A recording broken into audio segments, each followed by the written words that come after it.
Hello दोस्तों, आप सभी को वेलकम है आपके अपने यूट्यूब चैनल। हेलो दोस्तों, आप सभी को वेलकम है आपके अपने यूट्यूब चैनल आरटी की स्टडी। दोस्तों, आज हम लोग रेलवे ग्रुप डी के होने वाला एग्जाम को लेकर कुछ महत्वपूर्ण वीवीआर जी के जो प्रश्न देखने जा रहे हैं दोस्तों, जो पिछले बार के रेलवे ग्रुप डी के हर एक शिफ्ट में पूछे गए प्रश्न है दोस्तों। अगर जो आप इस लेक्चर को शुरू से लास्ट देखते हैं तो इस बार के भी होने वाला रेलवे ग्रुप डी के एग्जाम में इससे आसानी से 2 से 3 प्रश्न देखने को मिल जाएगा दोस्तों। तो उम्मीद है कि आप लोग शुरू से लास्ट जरूर देखिएगा। तो और हाँ दोस्तों, इस अगर जो आप लोग इस चैनल पर नया है तो प्लीज़ चैनल को सब्सक्राइब करना भूलें, क्योंकि ऐसे ऐसे कंटेंट लाना है बहुत ज़्यादा मेहनत लगता है दोस्तों। जो आप लोग सपोर्ट करिए तो डेली डेली हर एक एग्जाम में पूछने वाला प्रश्न लाते रहते हैं दोस्तों। तो चलिए वीडियो को शेयर करते हैं। तो पहला प्रश्न हो जाए दोस्तों, अणु का गठन करने वाले परमाणुओं की संख्या को इसके डॉट डॉट के रूप में जाना जाता है, तो उसे परमाणुकता के रूप में जानते हैं दोस्तों। अणु गठन करने वाले परमाणुओं को परमाणुकता के रूप में जानते हैं। अब अगला प्रश्न हो जाएगा, आधुनिक आवर्त के समूह का नाम बताया जिसमें सभी तत्व गैस हैं। तो ग्रुप 18 के समूह ऐसा तत्व है दोस्तों जिसमें सभी जो है ना सभी के सभी एलिमेंट गैस रहते हैं दोस्तों। अब अगला प्रश्न हो जाएगा, निम्नलिखित में से किसके संयोजन से सोल्डर बनता है। तो लेड तथा टीन की मदद से जो है ना लेड तथा टीन के संयोजन से सोल्डर का निर्माण होता है दोस्तों। अब अगला प्रश्न हो जाएगा, इनमें से कौन सी धातुओं का उपयोग विद्युत तार बनाने के लिए किया जाता है। तो तांबा एक ऐसा धातु दोस्तों जिसमें जो है ना रेजिस्टेंस बहुत कम मात्रा में प्रेजेंट रहता है, तो इसी के मदद इसके गुणधर्म के कारण तांबा का प्रयोग करते हैं विद्युत तार के निर्माण के लिए। अब अगला प्रश्न हो जाएगा, किस वैज्ञानिक ने पदार्थ की प्रकृति के बारे में बुनियादी सिद्धांत का प्रदान किया था दोस्तों। तो जॉन डॉल्टन वैज्ञानिक ने पदार्थ की प्रकृति के बारे में बुनियादी सिद्धांत का प्रदान किया दोस्तों। अगला प्रश्न हो जाएगा, ध्वनि हवा के माध्यम में चलती है और हमारे कानों तक पहुँच कर हमें डॉट डॉट प्रदान करती है दोस्तों। तो ध्वनि हवा के माध्यम से चलती है और हमारे कानों तक पहुँच कर जो है ना ध्वनि के संवेदन को प्रदान करती है, ध्वनि का संवेदन को प्रदान करती है दोस्तों। अगला प्रश्न हो जाएगा, इकाई समय में किस वस्तु द्वारा तय की गई दूरी को डॉट डॉट डॉट कहा जाता है दोस्तों। तो इकाई समय में किस वस्तु द्वारा तय की गई दूरी को औसत गति कहते हैं दोस्तों, एवरेज मोशन कहते हैं दोस्तों। अगला प्रश्न हो जाएगा, किस स्थिति में एक अभिलंबित किरण, आपतित किरण और परावर्तित किरण सभी एक सतह पर होते हैं। तो अपवर्तन तथा परिवर्तन के दोनों में जो है ना अपवर्तन तथा परिवर्तन के बाद अभिलंब किरण, आपतित किरण तथा परिवर्तित किरण तीनों एक सतह पर हो जाते हैं दोस्तों। अब पहला प्रश्न हो जाएगा, निम्न में से कौन सा पादन हार्मोन वृद्धि को रोकता है दोस्तों। तो एस्बेसिक अम्ल जो है ना एस्बेसिक अम्ल ऐसा अम्ल जो दोस्तों तो पादों की वृद्धि का हार्मोन में वृद्धि प्रदान करता है दोस्तों। अब पहला प्रश्न हो जाएगा, एक इलेक्ट्रॉन में ऋणात्मक आवेश कितनी होती है। तो एक इलेक्ट्रॉन में जो है दोस्तों 1.6 × 10⁻⁻19 कूलम होते हैं दोस्तों। अब पहला प्रश्न हो जाएगा, निम्न में से कौन बीजाणु निर्माण द्वारा उत्पन्न होता है। तो राइजोपास एक ऐसा पदार्थ है दोस्तों तो बीजाणु के निर्माण द्वारा उत्पन्न किया जाता है। पहला प्रश्न हो जाएगा, दंत एनामेल किसका बना होता है दोस्तों। तो दंत एनामेल जो है ना कैल्शियम फॉस्फेट का बना होता है दंत एनामेल। अब पहला प्रश्न हो जाएगा, पृथ्वी के चारों ओर चंद्रमा की गति डॉट डॉट के कारण होती है। पृथ्वी के चारों ओर चंद्रमा की गति किसके कारण होती है दोस्तों। तो गुरुत्वीय बल के कारण जो है ना ग्रेविटी फोर्स के कारण पृथ्वी के चारों ओर चंद्रमा की गति होती है। अब अगला प्रश्न हो जाएगा, गुरुत्वाकर्षण बल डॉट डॉट वस्तुओं के बीच मौजूद होता है, परंतु इसे तब तक महसूस नहीं किया जा सकता जब तक कि वस्तुओं की द्रव्यमान बहुत अधिक जैसे कि ग्रहों में नहीं होता है दोस्तों। तो प्रत्येक और हर एक वस्तुओं के बीच मौजूद गति के कारण ना होने के कारण इसे जो है ना वस्तुओं की द्रव्यमान बहुत अधिक होती है दोस्तों। अब अगला प्रश्न हो जाएगा, फास्फोरस की परमाणुकता क्या है दोस्तों। तो फास्फोरस की परमाणुकता है चतुष्परमाणुक होती है दोस्तों। अगला प्रश्न हो जाएगा, निकेल और क्रोमियम को मिलाने पर डॉट डॉट प्राप्त होता है दोस्तों। तो निकेल तथा क्रोमियम के मिश्रण को स्टेनलेस स्टील कहते हैं। अब अगला प्रश्न हो जाएगा, पौधों में लचीलापन प्रदान करने वाले अस्थायी ऊतक को क्या कहते हैं? तो पौधों में लचीलापन प्रदान करने वाले अस्थायी वस्तु को जो है ना कॉलिन कायमा कहते हैं दोस्तों। कॉलिन कायमा कहते हैं पौधों में लचीलापन प्रदान करने वाला अस्थायी ऊतक को। अब अगला प्रश्न हो जाएगा, निम्नलिखित में से कौन सी ऊर्जा गति के साथ बढ़ती है? तो गति के साथ बढ़ती है दोस्तों गतिज ऊर्जा। अब अगला प्रश्न हो जाएगा, एक भीड़ भाड़ वाली सड़क पर एक बस की गति डॉट डॉट गति का एक उदाहरण दोस्तों। तो असमान गति का उदाहरण दोस्तों एक भीड़ भाड़ वाली जगह पर बस की गति को असमान गति। अगला प्रश्न हो जाएगा, जब प्रयुक्त बल की दिशा और वस्तु के गतिशील होने की दिशा एक दूसरे के लंबवत होते हैं तो क्या होता है? तो कोई कार्य नहीं होता दोस्तों। जब किसी वस्तु के कार्य की दिशा और वस्तु की दिशा जो है ना एक दूसरे के लंबवत होते हैं, वहाँ पर कोई कार्य नहीं होता। अब अगला प्रश्न हो जाएगा, एक ही समूह के तत्वों के समान होते हैं क्या? तो एक ही समूह के तत्वों को जो रासायनिक गुण समान होते हैं दोस्तों। अब अगला प्रश्न हो जाएगा, शारीरिक स्वास्थ्य के संबंध में कौन सा शब्द व्यक्ति द्वारा दिशा बदलने की शीघ्रतम योग्यता को प्रभावित करता है? तो स्फूर्ति जो है दोस्तों, स्फूर्ति शारीरिक स्वास्थ्य के संबंध को दर्शाता है दोस्तों। अगला प्रश्न हो जाएगा, प्रति इकाई विद्युत क्षेत्र पर अपवाह वेग के परिणाम के रूप में किसे परिभाषित किया जाता है दोस्तों? तो विद्युत प्रवाह के घनत्व को जो है ना प्रति इकाई विद्युत क्षेत्र पर अपवाह के वेग को परिणाम को रूप में परिभाषित किया जाता है दोस्तों। अब अगला प्रश्न हो जाएगा, संवेग में नियत परिवर्तन के लिए थोड़े समय के लिए कार्यरत एक भारी बल क्या कहलाता है? तो कार्यरत एक भारी बल को दोस्तों कहते हैं आवेगी बल कहते हैं। संवेग नियत परिवर्तन के लिए थोड़े समय के लिए कार्यरत एक भारी बल को कहते हैं आवेगी बल। अब अगला प्रश्न हो जाएगा, वह कोलिजन जिसमें दो कण संगठन के बाद एक साथ संचालित होता है उसे क्या कहते हैं? तो उसे कहते हैं दोस्तों पूर्णतः इनइलास्टिक संगठन कहते हैं दोस्तों। पूर्णतः इनइलास्टिक संगठन कहते हैं। अब अगला प्रश्न हो जाएगा, कौन सा ग्रह बौना ग्रह दोस्तों? तो कौन सा ग्रह बौना ग्रह है? तो प्लूटो ग्रह जो है ना दोस्तों, प्लूटो ग्रह एक ऐसा ग्रह है जिसे कहते हैं बौना ग्रह। अब अगला प्रश्न हो जाएगा, इंटेस्टिनल म्यूकोसल एपिथेलियम में कौन सी कोशिका म्यूकस को स्रावित करता है? तो गोम्बलेट कोशिका जो है ना, गोम्बलेट कोशिका स्टेनलेस म्यूकोसिलियल एपिथेलियम को कोशिका के रूप में म्यूकस स्रावित करता है दोस्तों। तो उसे कहते हैं गोम्बलेट कोशिका। अब अगला प्रश्न हो जाएगा, उस पृथक इकाई का नाम बताएं जो प्रभावित के नियम में लक्षणों का नियंत्रण करता है। तो फ्रैक्टस एक ऐसा पृथक है दोस्तों जो कि प्रभावित के नियम को लक्षण को नियंत्रण करता है।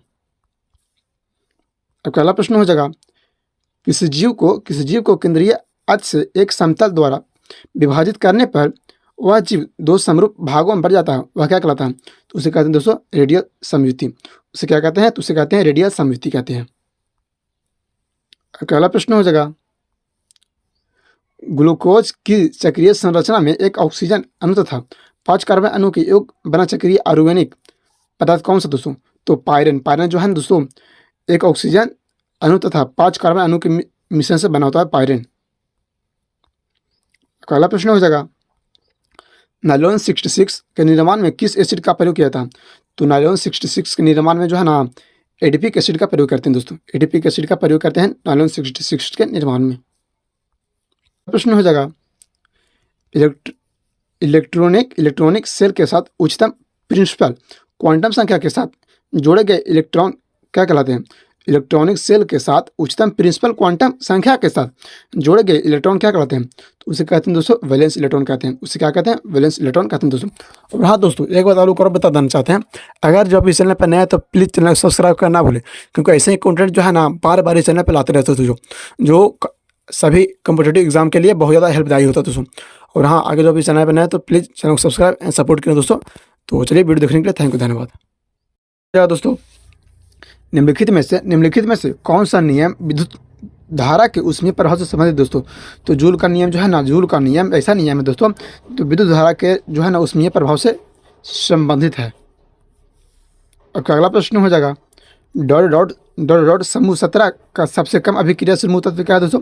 तो आयोडीन जो है ना, आयोडीन एक ऐसा तत्व है दोस्तों जो ग्रुप 17 का सबसे कम अभिक्रियाशील धातु दोस्तों, और सबसे अधिक अभिक्रियाशील धातु है क्लोरीन। क्लोरीन ये भी याद रखिएगा दोस्तों।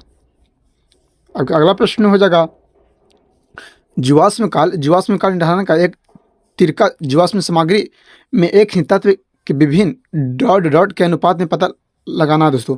तो समस्थानिकों यहाँ पर होगा दोस्तों, क्योंकि जो है ना जीवाश्म काल निर्धारण का एक तरीका है जिसमें जीवाश्म सामग्री में एक ही तत्व के विभिन्न समस्थानिकों के अनुपात का पता लगाना इसका प्रमुख कार्य है। अब अगला प्रश्न हो जाएगा, निम्न में से कौन सी ऊर्जा वस्तु की ऊंचाई के साथ बदलती है? तो वस्तु की ऊंचाई के साथ जो है ना दोस्तों काइनेटिक एनर्जी परिवर्तित करता है, स्थितिज ऊर्जा। अब अगला प्रश्न हो जाएगा, दूरदृष्टि दोष से पीड़ित व्यक्ति के नेत्र में किस वस्तु का प्रतिबिंब कहाँ पर बनता है? किसी दूरदृष्टि दोष से पीड़ित व्यक्ति के नेत्र में किसी वस्तु का प्रतिबिंब कहाँ बनता है दोस्तों? तो दूरदृष्टि व्यक्ति में जो है ना प्रतिबिंब रेटिना के पीछे बनता है। दूर बोले तो रेटिना के पीछे दूर होता है दोस्तों, इसका ठीक है। अब अगला प्रश्न हो जाएगा, आवर्त सारणी का आविष्कार किसने किया था? तो आवर्त सारणी का आविष्कार जो है ना मेंडलीफ ने किया दोस्तों, द्विमित्र मेंडलीफ ने किया था आवर्त सारणी का आविष्कार। अब अगला प्रश्न हो जाएगा दोस्तों, निम्न में से किस वर्गीकरण के अनुसार आवर्त सारणी में तत्वों की उनकी परमाणु संख्या के बढ़ते क्रम के अनुसार व्यवस्थित किया जाता है दोस्तों? तो आधुनिक आवर्त सारणी में जो है ना, आधुनिक आवर्त सारणी में ये संख्या देखने को मिलता है दोस्तों, बढ़ती क्रम में परिवर्तित किया जाता है। आपका अगला प्रश्न हो जाएगा, डॉट डॉट ना होने पर किया गया कार्य शून्य होता है दोस्तों। तो विस्थापन, कोई वस्तु को अगर जो हम कार्य करते हैं वो वस्तु कोई अपना परिवर्तित स्थान से परिवर्तित नहीं होता दोस्तों, तो उससे कहते हैं किया गया कार्य शून्य हो जाता है। तो विस्थापन ना होने के कारण किया गया कार्य शून्य होता है दोस्तों। अगला प्रश्न हो जाएगा, डॉट डॉट का रासायनिक नाम कैल्शियम सल्फेट हेमीहाइड्रेट है दोस्तों। तो प्लास्टर ऑफ पेरिस का जो है ना, प्लास्टर ऑफ पेरिस का रासायनिक नाम जो है कैल्शियम सल्फेट हेमीहाइड्रेट है दोस्तों, प्लास्टर ऑफ पेरिस का। आपका अगला प्रश्न हो जाएगा, आधुनिक आवर्त सारणी में डॉट डॉट की स्थिति में संबंध में असंगति है, क्योंकि इसे पीरियड पहले वाले समूह तथा 17 वाले समूह में रखा जा सकता है। तो हाइड्रोजन जो है दोस्तों, हाइड्रोजन गैस है, इसे जो है ना, इसे फर्स्ट में रखा गया प्रथम आधुनिक आवर्त सारणी में। इसे जो है ना ग्रुप 17 में भी रख सकते हैं दोस्तों, तो यही यहाँ पर आ जाएगा दोस्तों 17। आपका अगला प्रश्न हो जाएगा, ब्रह्मांड में किन्हीं दो निकायों के बीच गुरुत्वाकर्षण पर डॉट डॉट पर निर्भर नहीं करता दोस्तों। तो ब्रह्मांड में किन्हीं दो निकायों के बीच जो है ना गुरुत्वाकर्षण पर उसके द्रव्यमान के योग पर कभी डिपेंड नहीं करता दोस्तों, उसके द्रव्यमान के योग पर कभी डिपेंड नहीं करता दोस्तों।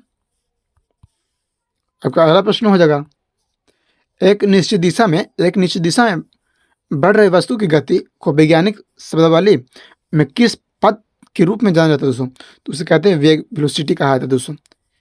किसी निश्चित वस्तु की बढ़ रही गति की दिशा को पद के रूप में जो है ना वेग कहते हैं। आपका अगला प्रश्न हो जाएगा, निम्न में से कौन सा पौधा थैलोफाइटा समूह में वर्गीकृत नहीं है दोस्तों? तो रिसिया एक ऐसा पौधा दोस्तों, रिसिया एक ऐसा पौधा जो है ना थैलोपोडा के समूह में नहीं देखा जाता, थैलोफाइटा समूह से वर्गीकृत नहीं है रिसिया। आपका अगला प्रश्न हो जाएगा, इलेक्ट्रिक सर्किट में धारा नियंत्रित का प्रयोग प्रायः डॉट डॉट को परिवर्तित करने के लिए किया जाता है। तो प्रतिरोध को परिवर्तित करने के लिए जो है ना, रेसिस्टेंस को परिवर्तित करने के लिए इलेक्ट्रिक सर्किट में धारा का नियंत्रण का प्रयोग किया जाता है दोस्तों। आपका अगला प्रश्न हो जाएगा दोस्तों, समान रूप से एक उदासीनीकरण अभिक्रिया को किस रूप में लिखा जा सकता है दोस्तों? तो समान रूप से एक उदासीनीकरण अभिक्रिया जो है ना, अम्ल प्लस क्षार इज इक्वल टू लवण प्लस जल के रूप में लिखा जाता है। Acid plus base is equal to salt plus water. अब अगला प्रश्न हो जाएगा, प्रत्येक न्यूरॉन एक साइटोनन से निर्मित होती है जिसमें से कई छोटी छोटी शाखाएं निकली होती है, जिन्हें क्या कहते हैं दोस्तों?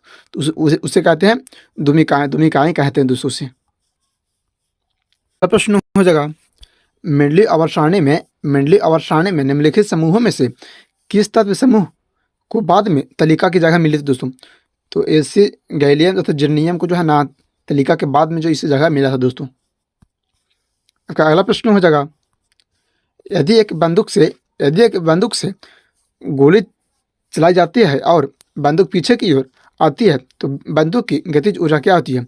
तो उससे जो है ना गोली से कम इसकी गतिज ऊर्जा होती है दोस्तों। यदि एक बंदूक की गोली चलाई जाती है और बंदूक पीछे की ओर आती है तो बंदूक की गतिज ऊर्जा क्या होती है? तो गोली से कम होती है दोस्तों बंदूक की गतिज ऊर्जा। अब अगला प्रश्न हो जाएगा, दाब क्या है दोस्तों? तो दाब बराबर होती है उत्क्षेप बटा में क्षेत्रफल एरिया होता है दोस्तों दाब बराबर। अब अगला प्रश्न हो जाएगा, किसी वस्तु द्वारा कार्य करने की क्षमता या किसी वस्तु में निहित ऊर्जा पर निर्भर करती है दोस्तों। तो कार्य करने वाली वस्तु की स्थिति और अवस्था निर्भर करती है। अब अगला प्रश्न हो जाएगा, निम्नलिखित में से किसमें उत्तल दर्पण का उपयोग किया जाता है? तो रियर व्यू मिरर में जो है ना उत्तल दर्पण का प्रयोग किया जाता है दोस्तों। अब अगला प्रश्न हो जाएगा, निम्न में से कौन सा अस्थायी ऊतक का एक उदाहरण है दोस्तों? निम्न में से कौन जो है ना अस्थायी ऊतक का एक उदाहरण है? तो जाइलम में एक ऐसा ऊतक है दोस्तों जो है ना अस्थायी ऊतक का प्रमुख उदाहरण है। अब अगला प्रश्न हो जाएगा, डॉट का मान नगण्य होने पर कोई वस्तु नियत गति से चलती है। तो बल की मान नगण्य होने पर बल की मान ना के बराबर होने पर जो है दोस्तों वस्तु की नियम गति से चलती है। अगला प्रश्न हो जाएगा, डॉट एक 20 सेंटीमीटर लंबी ट्यूब है जो मूत्राशय से मूत्र ले जा सकती है। डॉट एक 20 सेंटीमीटर लंबी ट्यूब है जो मूत्राशय से मूत्र ले जा सकती है, उसे क्या कहते हैं दोस्तों? तो उसे कहते हैं मूत्राशय। मूत्राशय की लंबाई होती है 20 सेंटीमीटर जो है ना मूत्राशय को ले जाने का प्रमुख कार्य करती है। अब अगला प्रश्न हो जाएगा, एक रासायनिक अभिक्रिया के दौरान अभिक्रियाओं और उत्पादों के द्रव्यमानों का योग अपरिवर्तित रहता है, इसे क्या कहता है? एक रासायनिक अभिक्रिया के दौरान अभिक्रियाओं और उत्पादों के द्रव्यमान का योग अपरिवर्तित रहता है, उसे क्या कहते हैं दोस्तों? उसे कहते हैं द्रव्यमान संरक्षण का सिद्धांत। द्रव्यमान संरक्षण का सिद्धांत कहते हैं दोस्तों। अगला प्रश्न हो जाएगा, कार्बन डाइऑक्साइड में कार्बन की संयोजकता कितनी होती है? तो कार्बन डाइऑक्साइड में जो है ना कार्बन की संयोजकता होती है 4 कुल मिलाकर के। सी 2 ऑक्सीजन इधर 2 ऑक्सीजन इधर होती है दोस्तों, उसे कहते हैं संयोजकता 4 होती है कुल मिलाकर। अब अगला प्रश्न हो जाएगा, मीटर पर सेकंड स्क्वायर किसकी इकाई है? तो त्वरण की एसआई इकाई है दोस्तों मीटर पर सेकंड स्क्वायर। अगला प्रश्न हो जाएगा, HIV या एड्स से पीड़ित लोगों के लिए किसमें से वायरल लोड टेस्ट लॉन्च किया जाता है? तो जेपी नड्डा जो है ना HIV या एड्स से पीड़ित व्यक्ति के लिए वायरल लोड्स का प्रयोग किया जाता है दोस्तों, जेपी नड्डा। अगला प्रश्न हो जाएगा, रॉकेट लॉन्चिंग कौन से नियम पर आधारित है दोस्तों? तो रॉकेट लॉन्चिंग जो है ना न्यूटन की गति का तृतीय नियम से संबंधित दोस्तों। न्यूटन की गति का तृतीय नियम से संबंधित है रॉकेट लॉन्चिंग। आपका अगला प्रश्न हो जाएगा, निम्नलिखित में से कौन सी मिश्र धातु 4 घटकों से बनी होती है? तो नाइक्रोम जो है दोस्तों, नाइक्रोम एक ऐसी घटक है जो 4 मिश्र धातुओं से बनी होती है दोस्तों। और हाँ दोस्तों, एक बात और बताना चाहते हैं, अगर जो आप इस चैनल पर नए हैं तो प्लीज़ चैनल को सब्सक्राइब करना भूलें, क्योंकि ऐसे ही कंटेंट जो है ना बार लाते हैं दोस्तों, और ऐसे कंटेंट लाने में बहुत ज़्यादा मेहनत लगता है दोस्तों। तो प्लीज़ चैनल को सब्सक्राइब करें, सपोर्ट करें दोस्तों। तो थैंक यू वीडियो देखने के लिए।